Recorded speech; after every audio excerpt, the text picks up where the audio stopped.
ఎన్టీఆర్ జిల్లా నందిగామ స్థానిక కళాకారుల భవనం వద్ద పెయింటింగ్ వర్కర్స్ సమావేశమయ్యారు. ఈ సమావేశంలో యూనియన్గా ఏర్పడి తమ సమస్యలను ప్రభుత్వం దృష్టికి తీసుకెళ్తామని చెప్పారు. అధ్యక్షులుగా శ్రీపతి హరిబాబును ఎన్నుకున్నారు. ఉపాధ్యక్షులుగా షేక్ బాజీని ఎన్నుకున్నారు. అలాగే కార్యదర్శిగా కె నాగాను ఎన్నుకున్నారు. తమ సమస్యలపై ప్రభుత్వం దృష్టికి తీసుకెళ్తామన్నారు.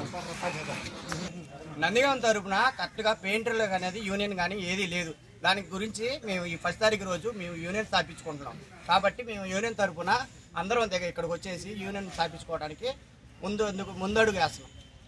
దేని గురించి ఇక లోకల్ పెయింటర్లు కూడా బయట వాళ్ళు వచ్చి చేస్తున్నారు. మాకంటూ వర్కులు ఉండట్లేదు ఇక్కడ పెయింటింగ్కి.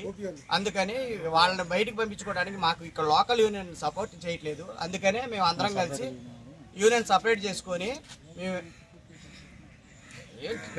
పెయింటింగ్ యూనియన్ సపరేట్ చేసుకొని పెయింటింగ్ యూనియన్ పెట్టుకుంటున్నాం. మీ డిమాండ్స్ ఏంటండి?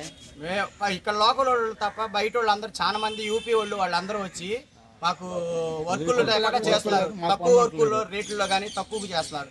అలాంటివి లేకుండా ఉండటం కోసమే మేము యూనియన్ స్థాపించుకుంటున్నాం. ఇప్పుడు పెయింటింగ్ మాకు పనులు లేకుండా పోతున్నాయి.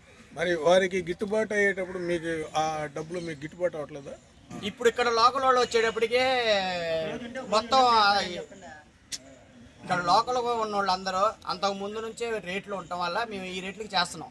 వాళ్ళు వచ్చేసేటప్పటికి ఒక్కొక్కళ్ళు రూములు తీసుకొని విడిగా వచ్చేసి ఉండి వాళ్ళు కనీసం వాళ్ళకి సరిపోయే కూలి కూడా లేకుండా తక్కువగా చేస్తున్నారు. దానివల్ల మాకు ఇబ్బంది అవుతుంది. మీరు ఎప్పటి నుంచో దీనిపై ఆధారపడి ఉన్నారు కాబట్టి మీకు మాకు ఇక్కడ లోకల్లో మాకు ఇబ్బంది లేకుండా పోతుంది. వాళ్ళు వచ్చి మా పనులు కూడా తీసేయడం వల్ల ఏమవుతుందంటే మా పనులు లేక మేము ఖాళీ ఉండాల్సి వస్తుంది.